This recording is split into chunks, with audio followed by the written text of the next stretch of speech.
Yes, good evening, everyone. I hope this is doing well. Welcome to Newcastle Fans TV, and we are going to be discussing Crystal Palace and tactics, but we're also going to reflect on yesterday's wonderful performance by Bruno. So, welcome, everybody.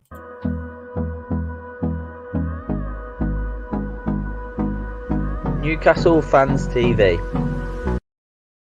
So, that was Carl on the intro there. Carl, how are you after yesterday? I'm really over the moon, mate. I had a feeling we might get a result, but obviously the way the game went, I know we'll get into it. I didn't think it was going to end the way it did. So yeah, I'm still over the moon. Still over the moon. How about you? Yeah, well, you've seen the scenes. We've had a clip go viral across the socials, which was great, and Bruno Guimaraes himself retweeting it, which was absolutely fantastic to see. But I wanted to highlight before we get into Crystal Palace, because you were watching it with Stephen. Talk to me about it beforehand, because I think you're about 15 seconds ahead of Stephen. I think he's just forgetting that Newcastle scored. I think he's trying to blank it out. You're going wild. And he thinks, I need to do something a little bit more extreme here, so I'm going to take my top off and start doing shots.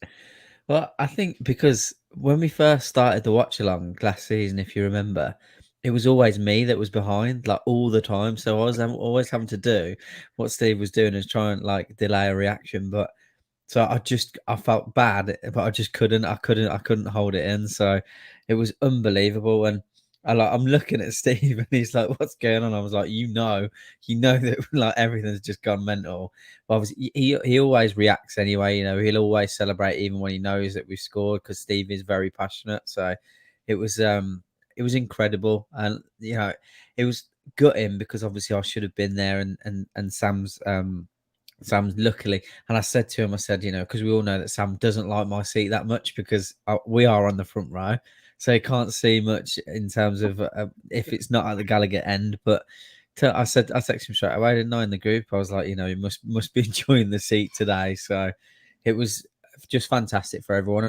And we're virtually safe. We can say we're safe, but we like to finish on 40 points, but we're safe. So what a turnaround. It's just unbelievable, mate. Unbelievable. It is. We're going to have a look at the league table very shortly, but I talked about that clip because it's a good minute and a half long. So you'll see Carl celebrate, but keep watching, because Steve starts to take his top off and starts having shots. So back with you very shortly. Have a look at this. Oh, he's kept it in. Is that Joe Willock racing down the left-hand side? Go on, Joe. Pull it.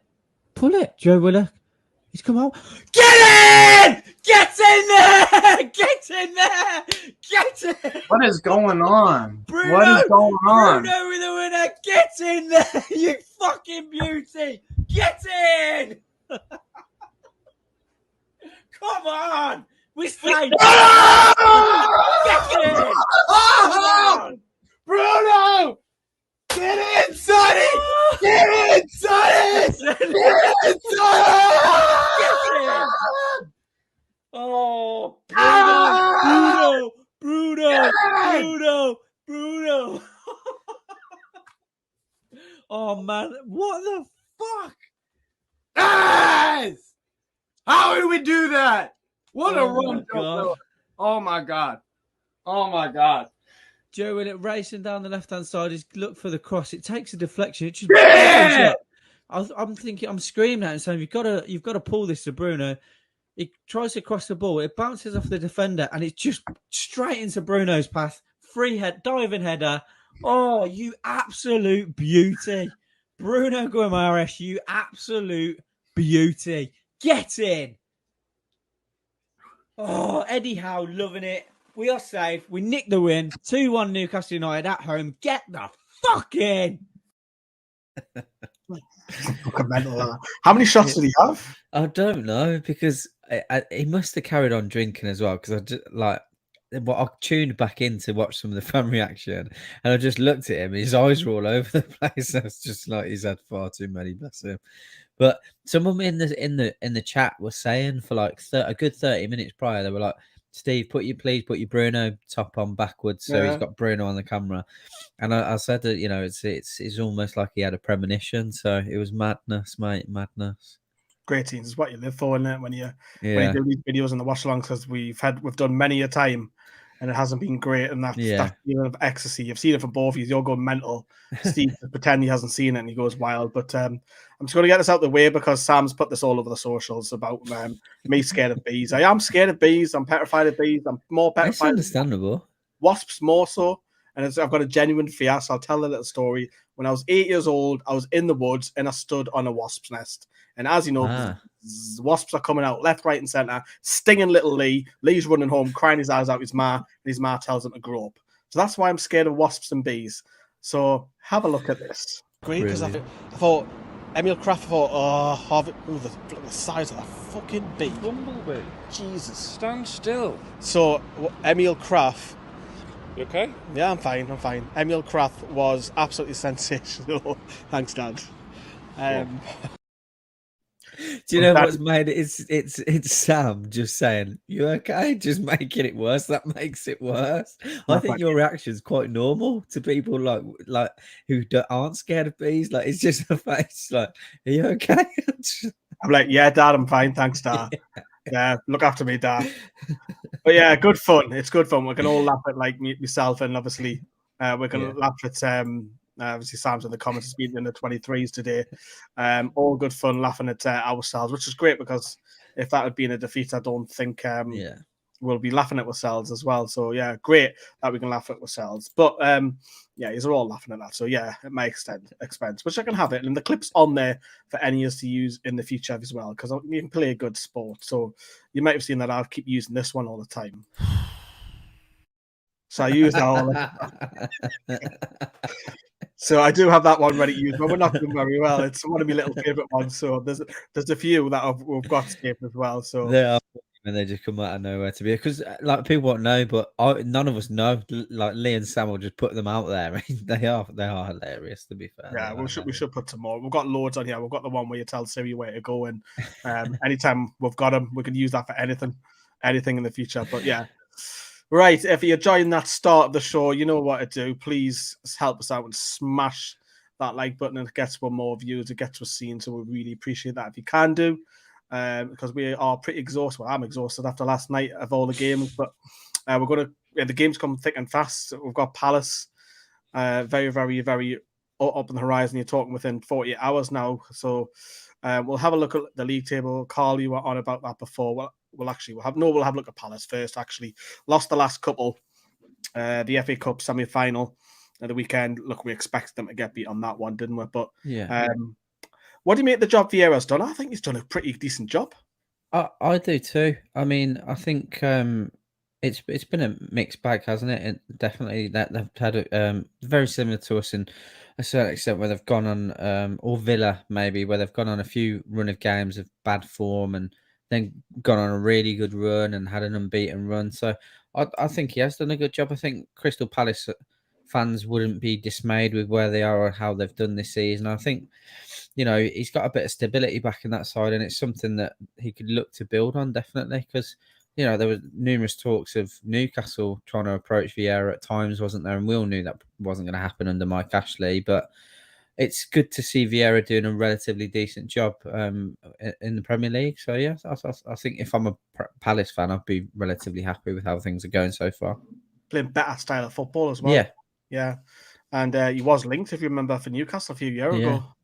Vieira job, but yeah, you can see on the you can see the scoreline. Yeah, but have a look at the Premier League table, because if you say Palace are doing a good job, we are literally neck and neck on point with them now on 37. We could talk a little bit about both teams. Yeah, Palace could effectively get a top 10 finish. So could Newcastle, which is mental, absolutely mental. I think that Newcastle realistically could finish top 10, but it's mad to think on it. It's I can't get my head around it. It's like, when we were down Southampton, that was probably the start of the middle of the run that we're on. But to be sat there thinking realistically, Newcastle can get a top 10 finish is mental, isn't it?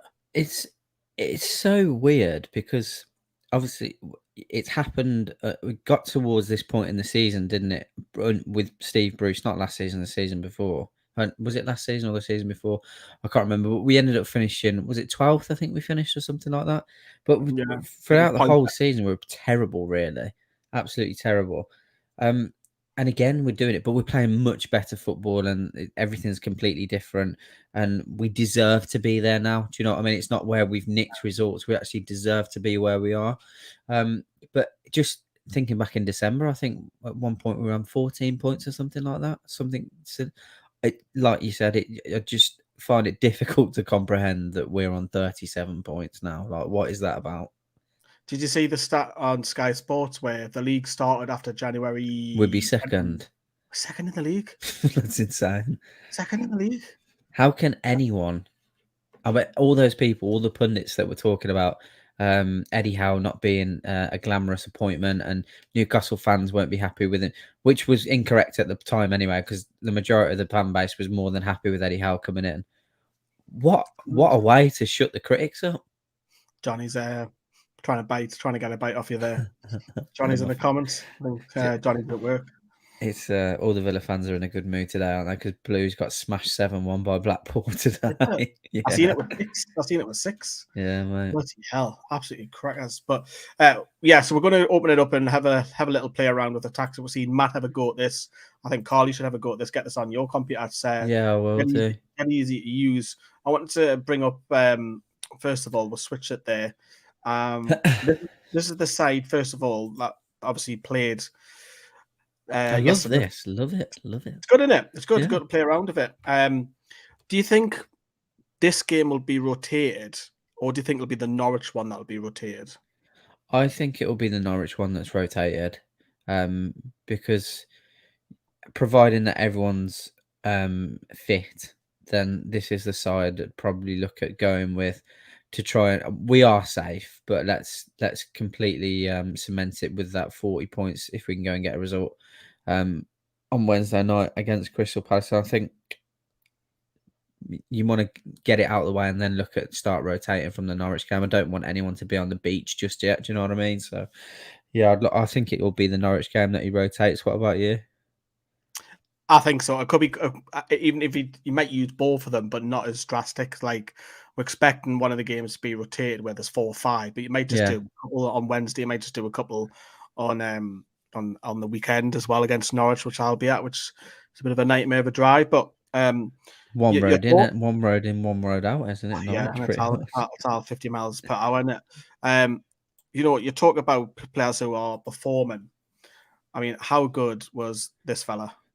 I've been with my dad today, and he was the topic of conversation. We were sat there, and he was like, we both said exactly the same thing. If it wasn't for Guimaraes had a very good game, and if it wasn't for his 2 goals, I think Emil Kraft walked away with man of the match for me. If it wasn't for Guimaraes, having those 2 goals to his name, because he was absolutely fantastic. And he not only shut down Ademola Lookman, but when Harvey Barnes come on as well, he didn't get a sniff either. He was so solid. There was a couple of times when his passing was a bit wayward, but defensively he was absolutely fantastic yesterday. He really was. And fair play to him. It's another thing where you look at it and you think, how are these players so different under Eddie Howe? And it's just a credit and testament to Eddie Howe and the staff that have come in. It's mad because he's performing much better. Again, Emil Kraft's probably playing some of his better football. I think he's got a long way to go. Is it the answer? No. We know Trippier will come in, but I think he deserves it because he's been slagged off by the pair of us on this channel. 100%. It's great to see him. You talk about this fella over here, Bruno Guimaraes. I mean, we've seen his wonder goal. We were front row at St Mary's. Yeah. I mean, is he way above the level than what we've got? He is. When Kieran Trippier come in and was obviously starting before Guimaraes was starting, and we could all see, it's one of those things. Anyone that plays football, and yourself, Lee, from playing football back in the day, to go from Sunday League to the next level, you have to be a step above. And then to go to a professional level, you then have to be a step above. Before you've even got the ball, you need to be 2 steps above, someone who's a normal standard of football to be that. And then he's like 5 steps above everyone. he wants the ball more than anyone on the pitch, and I put Kieran Trippier in the same bracket as this, but I think Guimaraes is even further ahead than him, and which is amazing because he's nowhere near as experienced as Kieran Trippier. But yeah, he wants the ball to his feet. He's excellent in terms of ratting for the ball as well. He's brilliant in the tackle. He's confident going forward. His eye for a pass is unbelievable. But it's like you said yesterday on one of the videos as well. We've seen yesterday one thing from his game that we hadn't seen, and it was that desire to get in the box. Yeah, almost like Joe Willock when he went on his scoring run for us to basically keep us in the Premier League. He was in and around the 6-yard line like so many times yesterday, and it was really, really good to see. And he's frightening. He really is. I think he's very underrated at the moment. But he's not played anywhere near enough football in the Premier League to give a full verdict on him outside of us guys. But from a Newcastle fan perspective, and lots of people have said it, he's definitely on the right trajectory to be one of the best footballers we've seen at this club for a very long time. Which is incredible. Is there any other mentions that you want to shout out before we get on to Palace? Jonjo Shelvey has been an absolute revelation since Eddie Howe's come in. You all know that I absolutely love Jonjo Shelvey, but I was his biggest critic under Steve Bruce for not putting in enough effort, and it annoyed me. And I spoke to my dad about this today as well when he come out and he had that kind of defensive interview when Bruce was still here to say that I do put the running in, blah blah blah. But it just proves that he didn't, because what he's doing now is putting the running in. Do you know what I mean? So he's been a revelation as well. Obviously, Joe Linton, he's dropped off a little bit, but Joe Linton was on trajectory to be player of the season for us. He's been incredible, and I think Chris Wood's work ethic is fantastic. He didn't have a great game yesterday at all. And just everyone, Lee. Fabian Schär coming back into the mix and being the player that we had when we first signed him. Everyone's just been fantastic. Do you see many changes happening on Wednesday then? From the lineup I just had on there? For me, no. Personally, no. That's the lineup I would go with. So I don't see many changes myself. As I said, I think they'll start to come from the Norwich game. Cool. So we'll go with your lineup then. So we'll go back to the facility where you can see I've got the Crystal Palace players at the bottom. Now, the other night, this didn't want to work the other night when I was doing it live, which didn't help. So we'll switch it around. We'll see if it decides to work. It does. Nice. It did. So this is what I think. If I'm wrong, I don't think I'll be out by too much, to be honest with you. Yeah. So I think we'll be Gay, or Gay, pronounce it as. I'll be careful how I say that. With Anderson, and then Nathaniel Klein, maybe at right back. It might be Ward, but I tell you what I do like. I like the look of Mitchell. Obviously, he's got his call up. What do you make of his season so far? Yeah, I think he's obviously growing in confidence massively, and it'll be a good test if Miggy does start to see what he can do against him, because he does look a very tidy player indeed. Yeah, and obviously that man that you've just put on there as well, number 23, Mr. Gallagher. Yeah. He missed the game against Chelsea because that was his parent club of the weekend. But do you expect this to be the Palace side or near enough? Near enough, I would say so. Yeah, I'm not. I can't think off the top of my head anyone that I would switch around immediately. Obviously, Kouyaté is a beast. Gallagher is obviously an excellent footballer. He's a real talent. I'm just trying. No, Zaha. You talk about Gallagher, if I highlight him here, because I think he comes straight back in the lineup. Yeah. Is he the one that we've got to watch the most from this Palace side? Definitely. Literally where you're moving him is where he's going to be the danger zone. At times, he almost reminds me with the ability that he's got of a young Frank Lampard, be able to pick up the ball just around, Jonjo Shelvey in behind Mateta and being able to get or create opportunities. He is a very, very good footballer. He's definitely going to be the fulcrum for them. But I was pleasantly surprised with how compact we were yesterday, but still being able to play football. So it'll be an interesting battle in the middle, definitely. And do you think it's Jonjo Shelvey's man that he'll pick up? Yeah, I do. I think Jonjo's done well to play that kind of deep lying midfielder, as we know him, and he's definitely putting far more effort in now than he was at the start of the season. I think it'll be a really good battle between the two of them.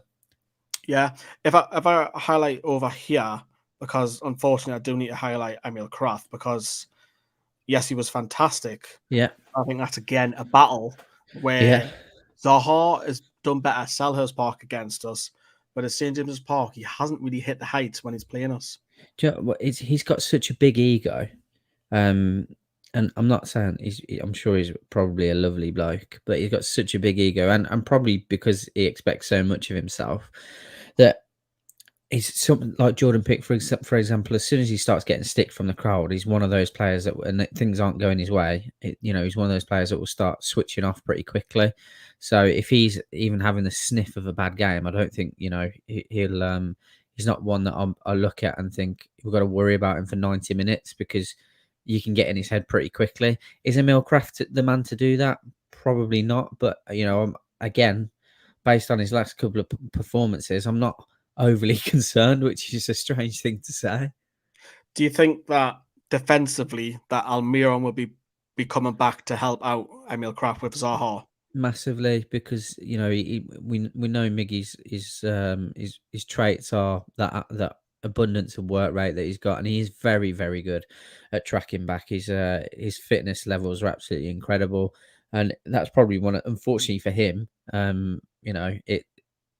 his attacking prowess is overlooked because he does spend a lot of time, probably more time, playing defensive football, if that makes sense. He spends a lot of time tracking back.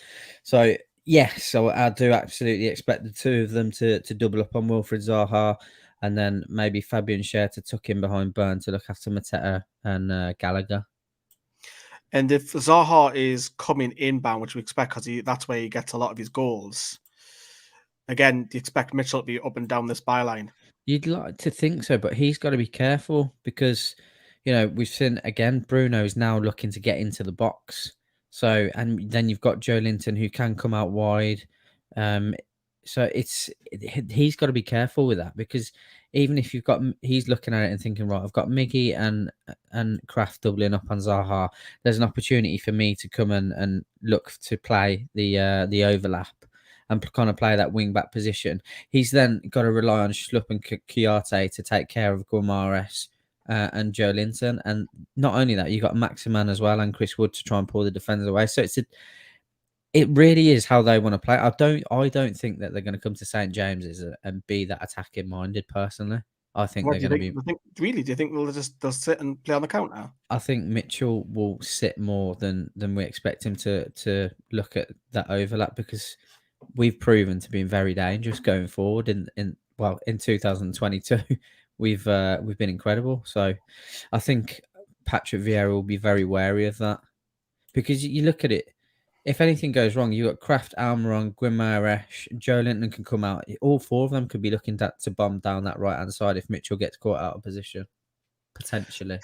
How well has Matt Target done? Because I think Palace's right hand side is probably weaker than what the left hand side. Because you're talking about Ayew, who doesn't really chip in a lot. Yes, he's tricky and what have you, but you've got Eze, who potentially might be on the bench, who I think is a better player for me, but Ayew's kept his place in there. Do you think Matty Target, that's fine for him? I think he'll be perfectly solid.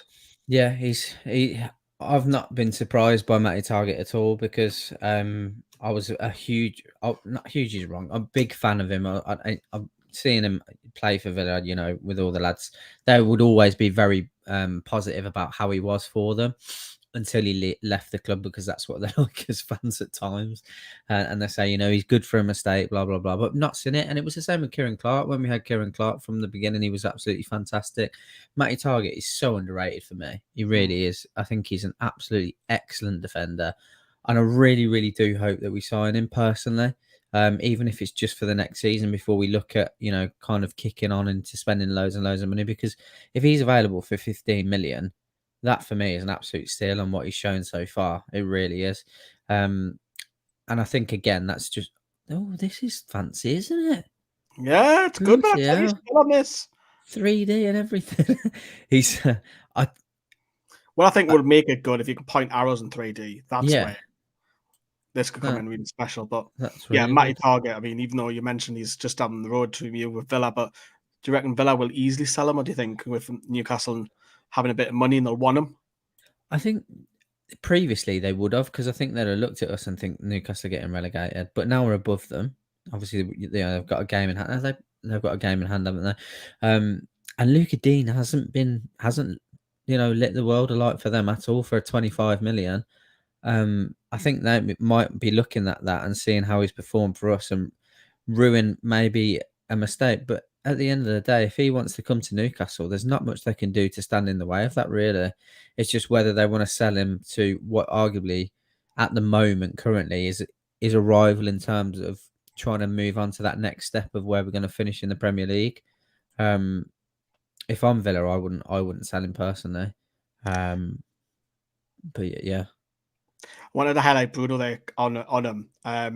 Jeffrey Slupp, who utility player for Leicester and Palace, has been playing in centre midfield of late. You normally associate him down the left flank, and I don't think Palace's central two are that very strong. Yes, they're athletic, but on the ball, I don't think they're great. Do you think Bruno can get a little bit more joy in Joe Linton I think there's a potential for them to run rings around them, mate. If things go well, I absolutely, like I said, Kouyaté is a beast in terms of his physicality, but I absolutely agree. They're not by nowhere near the means of being the prettiest two on the ball. Absolutely not. I know if John Joe Shelby's given the opportunity to pick out passes between Joe Linton and Guimaraes, we've seen Joe Linton's strength and he's willing to get forward on the ball as well. Those two could have a really comfortable game against. I think Schlupp and Kouyaté really need to be on top of their game to be able to deal with those two. It's a strong midfield. It really is.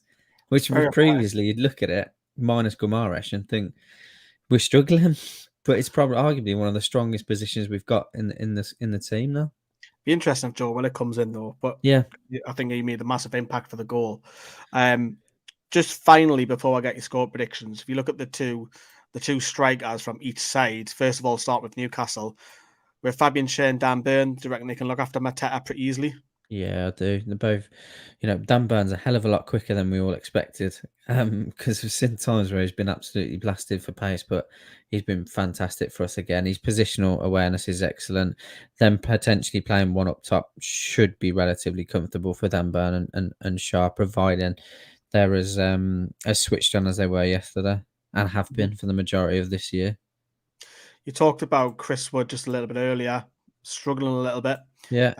Fully expected him to start again, even though Dwight Gale got a few minutes towards the end. But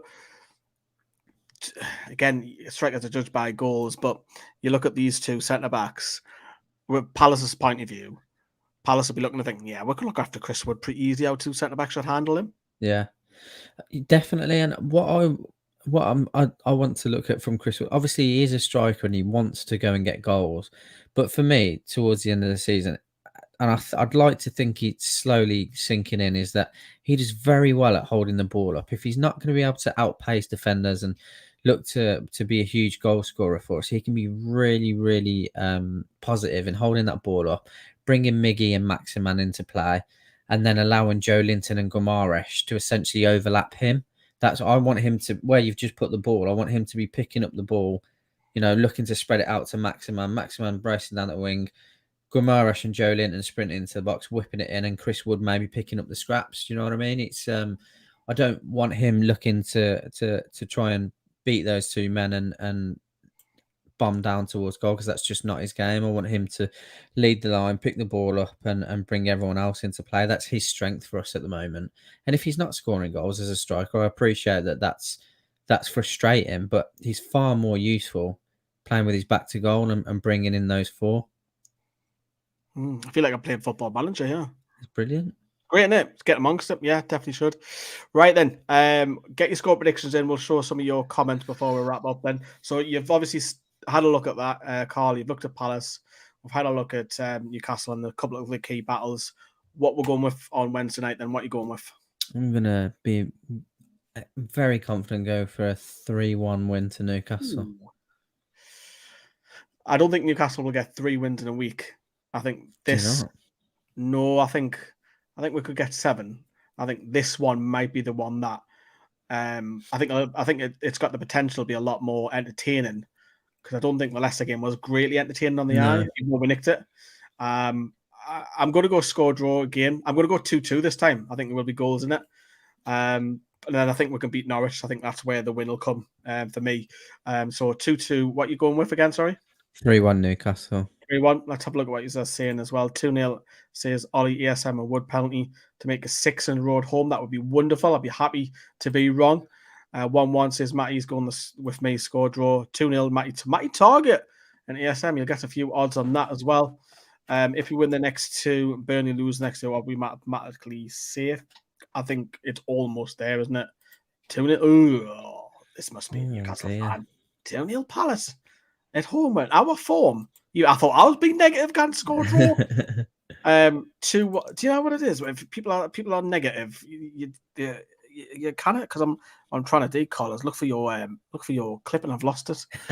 Anyway. That's what you get when you're negative.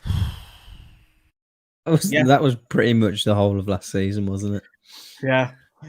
But yeah, me and Carl are going to love you and leave you. We've still got loads to come here on NFTV. We've got Olivia Bernard interview, which I'm going to be editing later on tonight. I'm going to try and get that out tomorrow night. Hence the reason why the preview's tonight instead of tomorrow night as well. It's a good watch. There's a bit for about 5 minutes where he talks about Paqueta from Leon, because obviously Ollie Bernard is a Leon fan. It's interesting what he says, so you must tune into that. It's a must watch that bit. Just that bit alone, just watch that. But yeah, Carl, thank you very much for popping on.